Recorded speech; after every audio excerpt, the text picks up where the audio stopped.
In spoken French, I always give two extremely common examples of je contractions.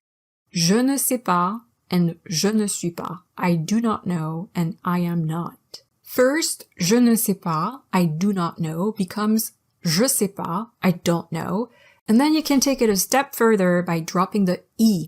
Je sais pas, je sais pas. The sound sh is hard to pronounce, so you'll often hear a simple sh, sais pas, sais pas. That's exactly how the French say it when they speak fast. Sais pas just flows better. You might even see it spelled that way in casual text messages. Sais pas, one word. I guarantee that if you say sais pas and nothing else to a French person, they'll assume you're French. It sounds very authentic. Now, je ne suis pas, I am not, turns into je suis pas, the equivalent of I'm not, which is more casual.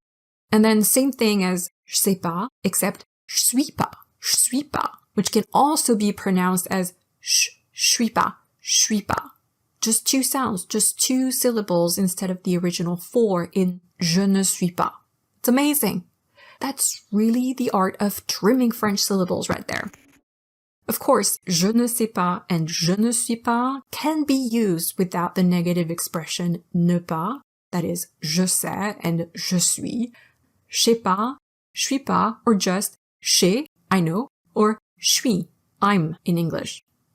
You can include these in absolutely any conversation when you speak French with someone. It'll make you sound comfortable and relaxed, which is always a good thing.